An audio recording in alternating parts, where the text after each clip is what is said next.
और एक बड़ी खबर है असम से। कामरूप जिले के बाजार में भीषण आग लग गई है। बाजार की कई दुकानें जलकर पूरी तरह से खाक हो चुकी हैं। हालांकि फायर ब्रिगेड की टीम ने आग पर काबू पा लिया है। तुलसीबाड़ी के रंगिया के पास की यह घटना है। असम की ये तस्वीरें आप देख रहे हैं। बाजार की कई दुकानें जलकर खाक हो गई हैं। दुकानों को बचाने की कोशिश में लोग लगे रहे, फिर फाइनली फायर ब्रिगेड की टीम आई जिसने आग पर काबू पा लिया। ये असम में एक जगह है तुलसीबाड़ी, वहीं के पास एक रंगिया इलाका पड़ता है। ये वहीं का मामला है।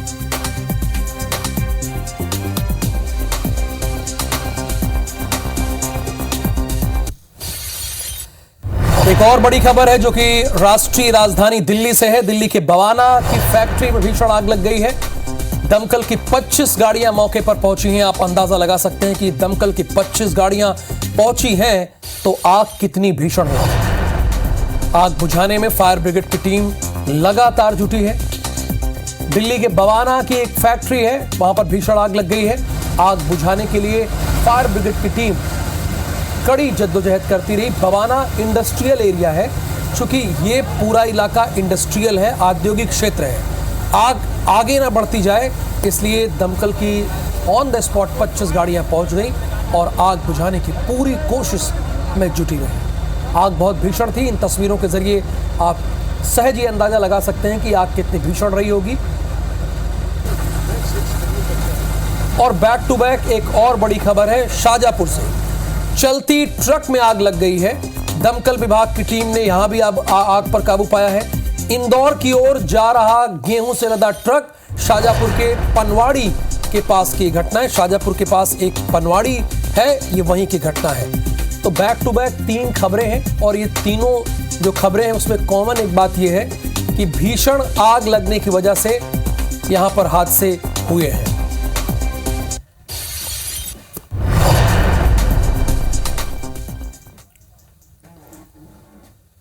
चलिए अब मॉर्निंग प्राइम की शुरुआत करते हैं। मैं हूं आपके साथ राहुल सौमित्र। सबसे पहले देखेंगे इस वक्त की बड़ी खबरें। ड्राइवर्स की हड़ताल पर केंद्रीय गृह सचिव का बयान। ट्रांसपोर्टर्स काम शुरू करने पर सहमत। नया हिट एंड रन कानून लागू करने से पहले अखिल भारतीय परिवहन कांग्रेस के साथ होगा विचार विमर्श। मध्य प्रदेश में ड्राइवर एसोसिएशन की हड़ताल खत्म। आज से बहाल होगी पब्लिक ट्रांसपोर्ट और सप्लाई व्यवस्था। इधर रायपुर में हिट एंड रन कानून का विरोध करेंगे ऑटो और ई रिक्शा चालक। स्कूली वाहन भी होंगे प्रभावित। आज लक्षद्वीप और केरल के दौरे पर रहेंगे प्रधानमंत्री मोदी। 1150 करोड़ की योजनाओं का करेंगे उद्घाटन। केरल में 2 लाख महिलाओं को भी करेंगे संबोधित। आज जबलपुर में होगी मोहन कैबिनेट की बैठक। कई अहम प्रस्तावों को मिल सकती है मंजूरी। कैबिनेट मीटिंग से पहले कानून व्यवस्था और विकास कार्यों को लेकर करेंगे संभागीय समीक्षा। आज रायपुर में होगी साय कैबिनेट की बैठक। धान के समर्थन मूल्य समेत कई अहम प्रस्तावों पर लग सकती है मोहर।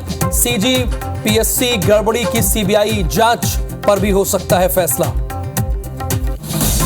छत्तीसगढ़ में डेप्यूटी सीएम और मंत्रियों को आवास आवंटित। अरुण साव को अरुण साव को D8 सिविल लाइन में मिला बंगला। विधानसभा अध्यक्ष रमन सिंह का नया पता A1 civil line Shankar Nagar होगा। रायपुर में खुलेआम अवैध शराब बिक्री का विरोध करने पर युवक से मारपीट। कांग्रेस नेता विक्की साहू और उसके साथियों पर पिटाई का आरोप। वीडियो भी आया सामने। शाजापुर में हाईवे पर चलते ट्रक में लगी आग। फायर ब्रिगेड की टीम ने पाया आग पर काबू। इंदौर की ओर जा रहा था गेहूं से भरा ट्रक। मध्य प्रदेश और छत्तीसगढ़ में बदलेगा मौसम का मिजाज। बारिश के साथ ओले गिरने की प्रबल संभावना। बारिश के चलते कई जिलों में पड़ेगी कड़ाके की ठंड।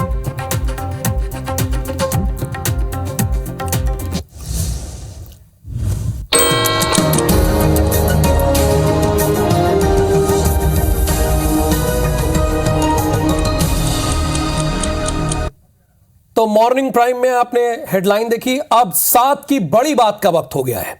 तो पहली बड़ी बात यह है कि प्रधानमंत्री मोदी का आज लक्षद्वीप और केरल दौरा है। और दूसरी बड़ी बात यह है कि खरगे आज कांग्रेस के महासचिवों और प्रदेश प्रभारियों की बैठक लेंगे। तीसरी बड़ी बात, झारखंड में आज महागठबंधन विधायक दल की बैठक होगी, सबकी नजर है। चौथी बड़ी बात, ईडी ने शराब घोटाले में पूछताछ के लिए आज अरविंद केजरीवाल को बुलाया है। पांचवी बड़ी बात, गृह मंत्रालय की रिपोर्ट, तेलंगाना में सबसे ज्यादा साइबर क्राइम हुआ है। और छठवीं बड़ी बात, मध्य प्रदेश और महाराष्ट्र फेक न्यूज फैलाने वाले राज्यों में सबसे आगे है। और सातवीं बड़ी बात, भारत और साउथ अफ्रीका के बीच आज से दूसरा टेस्ट मैच होगा। पहला टेस्ट मैच हम बुरी तरह हार गए थे और इस टेस्ट मैच में हमें बड़ी उम्मीद है। और अब खबरें विस्तार से। पहली खबर भोपाल से है। ड्राइवर एसोसिएशन की हड़ताल फाइनली खत्म हो गई है। आज से बहाल होगी पब्लिक ट्रांसपोर्ट सप्लाई व्यवस्था। एसोसिएशन और सरकार के बीच बातचीत पर सहमति बन गई है। अगली बैठक तक कानून को लागू नहीं किया जाएगा, फिलहाल अभी रोक दिया गया है। ट्रांसपोर्ट कांग्रेस की सहमति के बिना ये कानून लागू नहीं होगा। ध्यान दीजिएगा, जब तक ट्रांसपोर्ट कांग्रेस जो कि एक एसोसिएशन है इसकी सहमति नहीं हो जाती तब तक ये कानून लागू नहीं होगा। तो अगर आप घबरा रहे हैं कि पेट्रोल खत्म हो गया, पेट्रोल टंकी से सब्जियां महंगी हो जा रही हैं और आप उसे ज्यादा खरीदने लगे हैं, तो ऐसा कृपया मत कीजिए। जो आपकी जरूरत की चीज है वही कीजिए। अगर आप रोजाना 1000 का पेट्रोल लेते हैं तो वही लीजिए, एक्स्ट्रा मत लीजिए। सब्जी जो आप लेते हैं वही लीजिए, अपने घर में इकट्ठा मत कीजिए। चूंकि हड़ताल खत्म हो गई है, सप्लाई व्यवस्था और बसेस ट्रक सब चलने लगेंगी, इसमें कोई दो राय नहीं है। और यह भी कह दिया गया है कि जब तक ट्रांसपोर्ट कांग्रेस नहीं चाहेगा तब तक यह कानून नहीं लागू होगा। और जब लागू होगा तो उनकी सहमति होगी, यानी एसोसिएशन की सहमति होगी, उसके तत्पश्चात ये कानून लागू किया जाएगा। ये बात सामने आ गई है, यानी बच्चे आज से स्कूल जा सकेंगे, ये भी एक बात है। सारे सामान आ सकेंगे, पेट्रोल टंकी पर पेट्रोल और डीजल आ सकेंगे, किसी तरह की कोई रुकावट नहीं होगी। तो इसीलिए आप भी बहुत घबराइए मत, सब्जी मंडी में बहुत लंबी लंबी भीड़ मत लगाइए, ना ही पेट्रोल टंकी पर सुबह सुबह पहला काम ये करने लगिए कि आप पेट्रोल और डीजल खरीदने लगिए। जो दैनिक आप खरीदते हैं वही खरीदिए। और बैक टू बैक रायपुर से भी कुछ ऐसी ही खबर है। मध्य प्रदेश में ही नहीं, रायपुर में हिट एंड रन कानून का विरोध यहां देखिए शुरू हो गया है। आज ऑटो और ई रिक्शा और मैजिक संघ की हड़ताल है। ऑटो, ई रिक्शा और मैजिक संघ की। ऑटो टैक्सी चालक महासंघ के बैनर तले यह प्रदर्शन होगा, यानी एक एसोसिएशन को मना लिया गया तो दूसरा एसोसिएशन झंडा लेके खड़ा हो गया। ऑटो, टैक्सी और ई रिक्शा, मैजिक चालक आज प्रदर्शन करेंगे। कल तक ये प्रदर्शन नहीं कर रहे थे, लेकिन जब उनकी हड़ताल खत्म हो गई तो ये कह रहे हैं कि हमारा झंडा भी बुलंद रहना चाहिए। हड़ताल की वजह से स्कूली वाहन भी प्रभावित होंगे। तो एक तरफ गुड न्यूज है तो दूसरी तरफ थोड़ा आपको चिंता करने वाली, यानी चिंता देने वाली खबर है। लेकिन आपको घबराने की जरूरत नहीं है, सिर्फ 1 और 2 दिन की बात है। फाइनली बड़े स्तर पर बातचीत मान ली गई, सहमति बन गई है। लेकिन फिलहाल ऑटो संघ आज हड़ताल कर रहा है।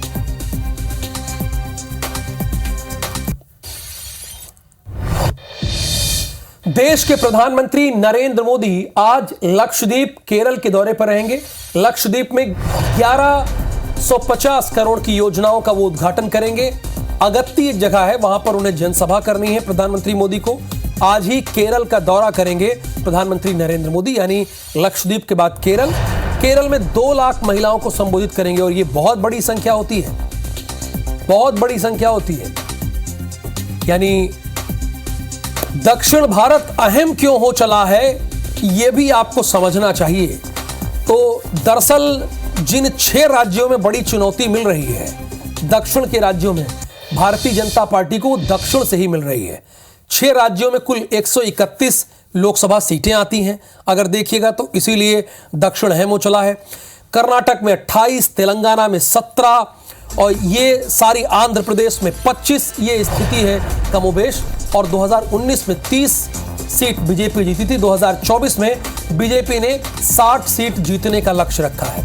कांग्रेस ने 27 जीता था, यानी कांग्रेस यहीं से थोड़ी बहुत सीटें जीत पाई थी। क्षेत्रीय दलों के खाते में 74 सीटें आई थी। चूंकि 2014 और 2019 का चुनाव देखेंगे तो कांग्रेस के पास इतनी भी संख्या नहीं थी कि वो अपना नेता प्रतिपक्ष बैठा सके। तो थोड़ी बहुत जो उनकी इज्जत बची थी वो दक्षिण से ही बची थी। वहाँ जैसे केरल हो गए और दूसरे राज्यों से वहाँ उनके अच्छे खासे एमपी जीत कर आए थे। राहुल गांधी भी वहीं से जीत कर आए थे। आपको ध्यान होगा शशि थरूर भी केरल से। 2019 में भारतीय जनता पार्टी ने इन 6 राज्यों में 30 सीटें जीती थी, लेकिन इस बार लक्ष्य दोगुने का रख दिया गया है, यानी 60 का रख दिया गया है। 6 राज्यों में 131 लोकसभा सीटें आती हैं और ये अपने आप में बहुत इंपॉर्टेंट है, जैसे कि कर्नाटक 28, तेलंगाना 17 और इसके साथ आपको बता दें कि आंध्र प्रदेश 25 और तमिलनाडु एक कम 40, केरल में 20, पुडुचेरी और लक्षद्वीप में एक लोकसभा सीट आती है।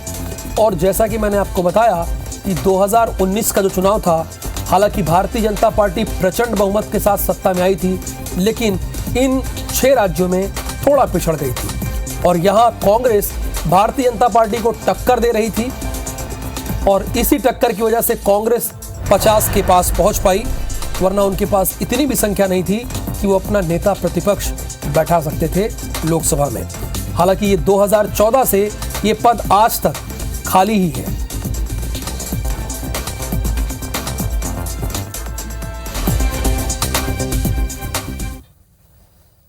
तो अगली खबर भोपाल से जरूर है, लेकिन जबलपुर से जुड़ी हुई है। डॉक्टर मोहन कैबिनेट की आज बैठक है। जबलपुर के शक्ति भवन बोर्ड रूम में मीटिंग होगी। कैबिनेट की बैठक में कई अहम मुद्दों पर चर्चा होगी। कई अहम मुद्दों पर जबलपुर के शक्ति भवन बोर्ड रूम में मीटिंग होगी, कैबिनेट की बैठक होगी। डॉक्टर मोहन कैबिनेट की बैठक है। कैबिनेट की बैठक में कई अहम मुद्दों पर चर्चा होगी और इस बात का जिक्र डॉक्टर मोहन यादव ने पहले ही कहा था कि भोपाल राजधानी है, लेकिन सेंटर उनके लिए सब है। तो आज कैबिनेट की जो अहम बैठक होनी है वो आपके सामने है। जबलपुर के शक्ति भवन बोर्ड रूम में मीटिंग होगी और विभागों के बंटवारा हो जाने के बाद ये कैबिनेट की बैठक बहुत अहम है, क्योंकि इसी के बाद कार्यों का बंटवारा होगा कि आगे आपका टास्क, यानी टास्क दिया जाएगा कि आगे आपका क्या क्या टास्क है, ये बताया जाएगा।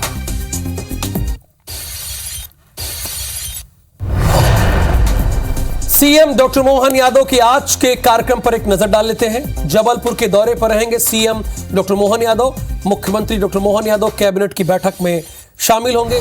वीरांगना रानी दुर्गावती की प्रतिमा पर माल्यार्पण करेंगे। संभागीय बैठक में कानून व्यवस्था की समीक्षा लेंगे। इसके साथ कई इंपॉर्टेंट उनके बैक टू बैक मीटिंग लगी है। जन आभार यात्रा में शामिल होंगे सीएम डॉक्टर मोहन यादव। विकास कार्यों का लोकार्पण और भूमि पूजन भी करेंगे मुख्यमंत्री। विकास कार्यों का लोकार्पण और भूमि पूजन भी उन्हें करना है।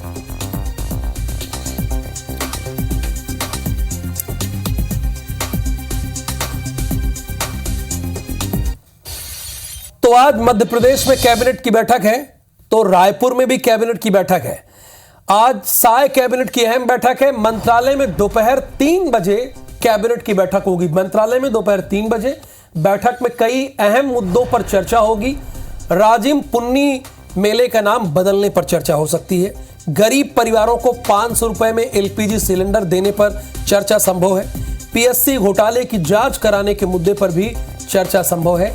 ये वो सारे मुद्दे हैं जो आज कैबिनेट मिनिस्टर्स के बीच बैठकर चर्चा होनी है और उसके बाद ही प्रस्ताव पास किया जाएगा। साय कैबिनेट की अहम बैठक है, यानी उधर डॉक्टर मोहन यादव की कैबिनेट की बैठक है और इधर साय कैबिनेट की बैठक है और इन दोनों बैठकों पर IBC24 की पैनी नजर होगी कि जो फैसले आएंगे, जो निर्णय आएंगे वो आपके लिए तो आएंगे, तो सबसे पहले बताने का कार्य हम ही आपको करेंगे।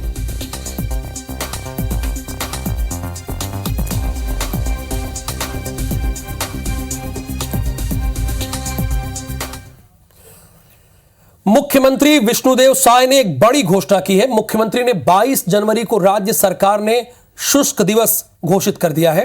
उन्होंने कहा है कि प्रदेश में भाजपा राम राज्य की परिकल्पना कर रही है, लिहाजा 22 जनवरी को प्रदेश में शुष्क दिवस मनाया जाएगा। हालांकि अवकाश के संदर्भ में अभी कोई घोषणाएं नहीं की गई हैं।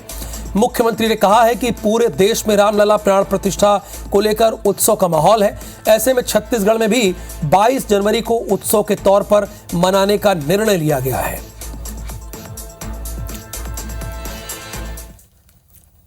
आने वाला 22 जनवरी को संपूर्ण छत्तीसगढ़ राज्य में शुष्क दिवस घोषित करने का छत्तीसगढ़ सरकार ने निर्णय लिया है।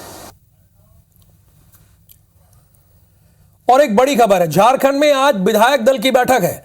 सीएम ने विधायक दल की बैठक बुलाई है। झारखंड मुक्ति मोर्चा और गठबंधन सहयोगी दलों की बैठक है। सीएम हेमंत सोरेन के इस्तीफा देने की अटकलें हैं। पत्नी कल्पना को सीएम बना सकते हैं हेमंत सोरेन। जमीन घोटाला और अवैध खनन के आरोप में फंसे हैं। जेएमएम यानी झारखंड मुक्ति मोर्चा के विधायक सरफराज अहमद ने इस्तीफा दिया। सरफराज की विधानसभा से लड़ सकती हैं कल्पना सोरेन। बीजेपी राज्यपाल से मुलाकात करेगी। झारखंड के सियासी हलचल पर राज्यपाल से मुलाकात होगी और इसी साल के आखिर में झारखंड का चुनाव होना है। हालांकि हेमंत सोरेन से जब बात हुई तो उन्होंने कहा कि ऐसा कुछ नहीं है, भारतीय जनता पार्टी सिर्फ अफवाह फैला रही है, चुनाव कोई नहीं लड़ रहा है और ना ही इस्तीफे की बात सही है, ये उनका साफ तौर पर कहना है।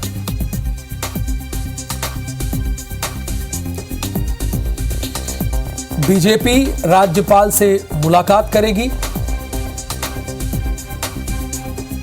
झारखंड के सियासी हलचल पर राज्यपाल से मुलाकात बीजेपी करेगी। इसी साल आखिर में नवंबर में यहां पर चुनाव भी होना है।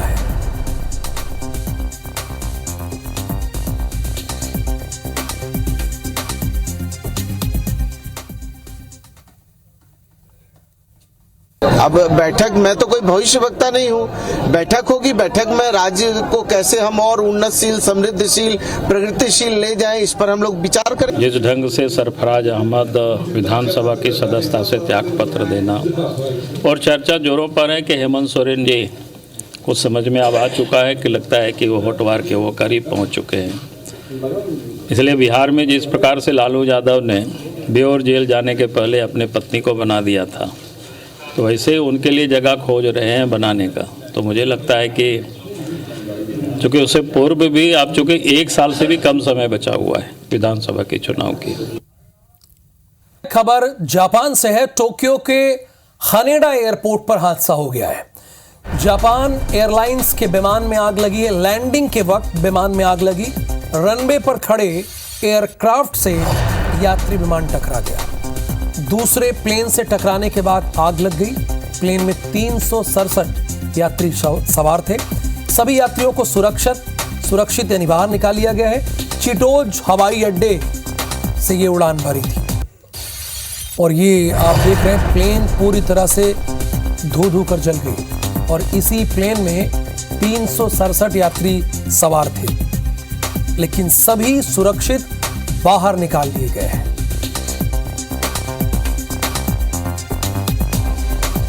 ये फिर से हम आपको तस्वीरें दिखा रहे हैं। देखिए ये यहाँ और उसके बाद पूरी तरह से आग लग जाती है।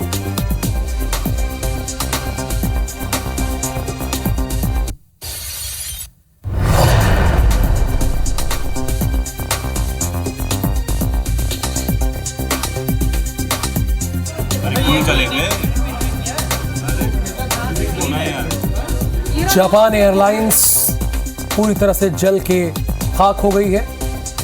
इसमें 367 यात्री सवार थे, लेकिन उन सभी को सुरक्षित निकाल लिया गया। जितने क्रू मेंबर थे वो भी बाहर आ गए, पायलट भी बाहर आ गए।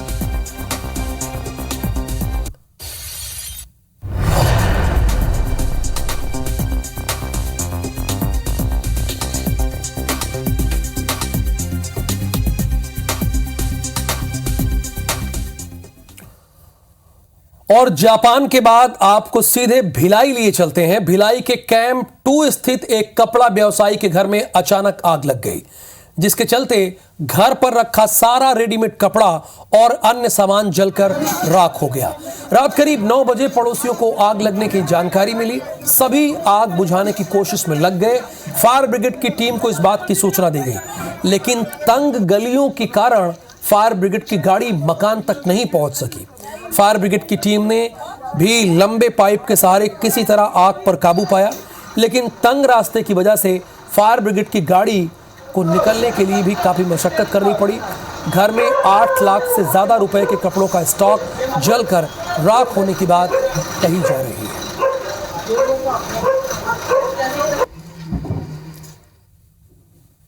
मैं बाहर दुकान लगाया हुआ था उत्तर 6 चर्चे के पास में, और जब मेरे को खबर लगी तो तब मैं यहाँ आया तो बस्ती के लोग आग बुझा रहे थे और बुझाने में सभी लोग लगे हुए थे बस्ती को। ये कम से कम 8 लाख का लमसम माल है मेरा। 2 भाइयों का माल रहता था, तो इसमें पीछे में रखते थे, जो ज़रूरत पड़ती थी निकालते थे। पूरी जमा पूंजी हम दोनों भाइयों की थी। वो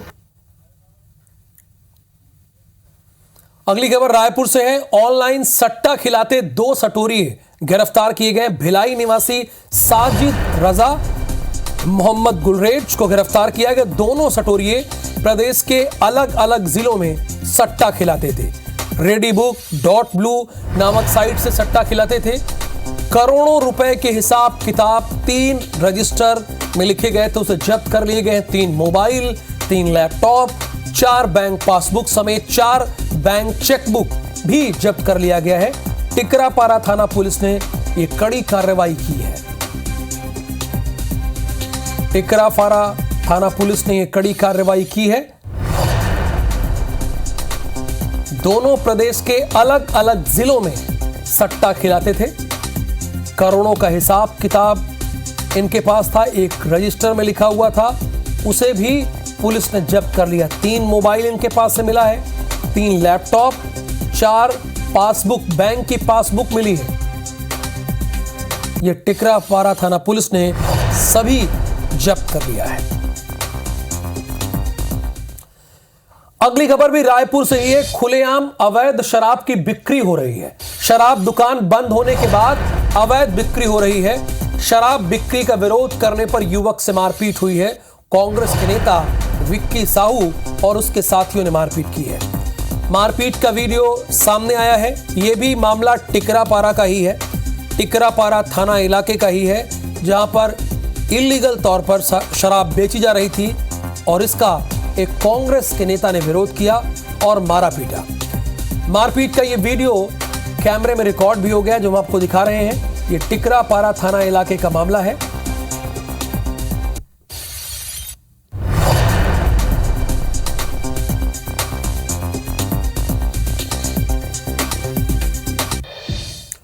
एक और बड़ी खबर है जो कि बिलासपुर से है। ओम नर्सिंग होम को सील कर दिया गया है। नर्सिंग होम निर्माण में नियमों का पालन ना करने की वजह से सील किया गया है। नर्सिंग होम बंद तो रहा था, लेकिन नियमों का पालन नहीं हो रहा था। नियमित निर्माण को लेकर नोटिस हुआ था जारी। निगम की टीम ने यह कार्रवाई की है, यानी ओम नर्सिंग होम को सील कर दिया गया है, क्योंकि निर्माण में नियमों का पालन ये नहीं कर रहे थे। अब चाहे आप नर्सिंग होम खोलें, स्कूल खोलें, कॉलेज खोलें या कुछ भी खोलें, जो नियम बनाए गए हैं उसे तो आपको पालन करना ही होगा। उसका पालन आपको करना ही होगा।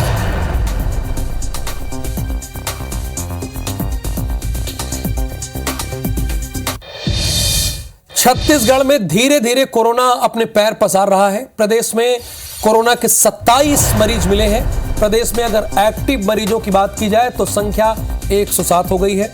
रायगढ़ में सबसे ज्यादा 39 एक्टिव केस है। प्रदेश की पॉजिटिविटी दर 0.58% पहुंच गई है, यानी बढ़ोतरी हुई है। रायगढ़ में सबसे ज्यादा 39 एक्टिव केस मिले हैं। लेकिन फिर भी हम आपसे यही रिक्वेस्ट करेंगे कि आप एहतियात बरतिए, फॉलो कीजिए, लेकिन घबराइए नहीं बिल्कुल भी, और ना ही डरने की जरूरत है, क्योंकि ज्यादातर मरीज घर में ही ठीक हो रहे हैं। उन्हें हॉस्पिटल में एडमिट तक नहीं होना पड़ रहा है, वो घर में ही ठीक हो रहे हैं। तो बहुत पैनिक मत होइए, घबराइए मत। नॉर्मली डॉक्टर को दिखाइए, टेस्ट कराइए, और जब आपको कोरोना पॉजिटिव आए तो घर में जैसे कोरोना काल में आप लोग करते रहे होंगे, आपने सुना होगा, वही फॉलो कीजिए। मध्य प्रदेश में बारिश का अलर्ट है। मौसम विभाग ने अलर्ट जारी किया है। 4 जनवरी तक बारिश के साथ ओलावृष्टि की भी प्रबल संभावना है, जैसे कि ग्वालियर, जबलपुर समेत कई संभागों में बारिश हो सकती है। नर्मदापुरम, शहडोल संभाग में भी बारिश हो सकती है। बारिश के चलते ठंड बढ़ने की संभावना है। चलिए, ठंड तो आदमी अभी ठंड पड़ रही है, थोड़ी बहुत ठंड बढ़ भी जाएगी तो लोग उसे झेल लेंगे, लेकिन इस बारिश और ओले की वजह से जो किसान की फसल है वो बर्बाद होगी। चिंता की बात तो इस बात की है। साथ की बड़ी बात में फिलहाल के लिए इतना ही। आगे देखिए हमर बानी हमर गोट।